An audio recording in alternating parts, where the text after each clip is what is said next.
All right, we're going to talk about the double angle identities. We're going to do a few examples. So in another video, I showed where these formulas come from. Sine 2 alpha is 2 sine alpha cosine alpha, tangent 2 alpha. Well, I'm not going to read these to you, but these are your double angle identities for sine, tangent, and cosine. The cosine is unique in that there are 3 different versions that you can use whichever one you want. It really depends on your situation, sometimes just your personal choice. Let's take a look at example number 1. It says, use the following information to find sine of 2 theta, cosine of 2 theta, tangent of 2 theta. The information that I'm given is that the cosine of theta is 5/13 and that theta is between 3 pi over 2 and 2 pi. So we need to figure out in which quadrant is 3 pi over 2 and 2 pi. If you said quadrant 4, you would be correct. So I'm going to draw a triangle in quadrant 4 and drop my perpendicular. Remember, the angle theta is going to be this reference angle here by the origin. I'm going to label the triangle such that the cosine of it would be 5/13. So that means the adjacent side is 5, the hypotenuse is 13. From here, it's always a good idea to find the length of the missing side. This is a Pythagorean triple, but if you didn't know that, you can use a Pythagorean theorem. And so that side is going to be 12, but because we're in quadrant 4, it needs to be a negative 12 because we're going down. So now let's go to attack the question here. So sine of 2 theta, I'm going to write down the identity. That's equal to 2 sine theta cosine theta, which would be 2 times. So to find the sine of theta, I'm going to look at my triangle. The sine is opposite over hypotenuse. So that's going to be negative 12 over 13. Cosine of theta was given to me is 5 over 13. And when I multiply that out, I'm going to get negative 120 over 169. And that is the sine of 2 theta. Okay, I also need to find the cosine of 2 theta. So as previously mentioned, I have a personal choice about which one of these identities I can use.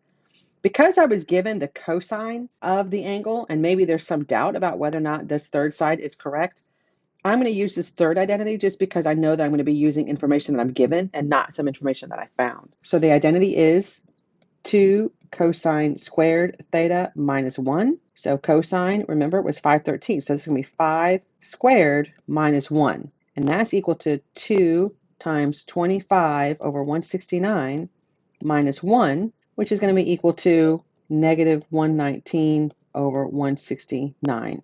You can figure out that algebra there. I don't have enough space really to show the subtracting with a common denominator, but I know that you are capable of doing that. All right, I had to move my work around a little bit to make some space. So now I need to find the tangent of 2 theta. So I'm going to write down the identity. There's just one for tangent. So it's 2 tangent of theta over 1 minus tangent squared of theta. So looking at my triangle, the tangent is going to be opposite over opposite over adjacent, so negative 12 over 5. So that's going to be 2 times negative 12 over 5 over 1 minus negative 12 over 5 squared. That's going to work out to be negative 24 over 5 over 1 minus 144 over 25. Okay, you can use your skills with fractions to figure out the rest, and it is equal to 120 over 119. Okay, number 2. This says to solve, so we have an equation. So 2 cosine of x plus sine of 2x is equal to 0, where x is between 0 and 2 pi. So this will be like a previous lesson on solving trig equations. So I'm going to, when I look at this, I see the sine of 2 theta, so that should trigger in your mind the double angle identity. So again, here's your sine double angle identity. So I'm going to go ahead and make a substitution. So 2 cosine x plus 2 sine x cosine x equals 0. Now from here, I have a common factor. So I'm going to take out that common factor, which would be 2 cosine x, and I'm left with 1 plus sine x equals 0. Now I'll use the zero product property. So 2 cosine x is equal to 0. 1 plus sine x equals 0. So over here, sine of x is equal to negative 1. And over here, cosine of x is equal to 0. So I need to think back on the unit circle. Where on the unit circle, just between 0 and 2 pi, is the cosine equal to 0? That's true at pi over 2 and 3 pi over 2. And the sine is equal to negative 1 at 3 pi over 2, but I already have it, so I really only need to write it once. So my answers are pi over 2 and 3 pi over 2.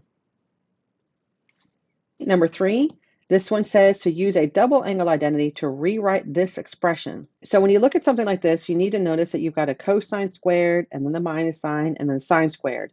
And it does say to use a double angle identity. So let's go back to our identities and see which one looks a little familiar with a cosine squared something minus a sine squared something. So looking at my identities, I can see that it looks a lot like this cosine double angle identity. I'm going to write it down again on my next to the example. So we know that cosine of 2x is cosine squared x minus sine squared x. I know I'm changing around my variables here, but you can use any variable that you want. X, theta, alpha, beta, whatever you prefer. So what I'm going to do now, and you could do some of this without showing the steps I'm going to show, but I'm going to introduce a new variable so you can see what's happening a little bit better. I'm going to introduce u, and I'm going to let u equal to 5 alpha. So now I can make the substitution, and I have cosine squared of u minus sine squared of u. And when I refer back to that identity, I can see that cosine squared of x minus sine squared of x is equal to cosine of 2x. So cosine squared of u minus sine squared of u is going to equal to cosine of 2u. Hopefully you see what I'm talking about. I had this from the right side of the identity, and it's equal to the left side. So I made that substitution. And now I can just back substitute. Instead of the u, let's go back in terms of alpha. So this will be cosine of 2 times 5 alpha, or in other words, cosine of 10 alpha. And there we have it.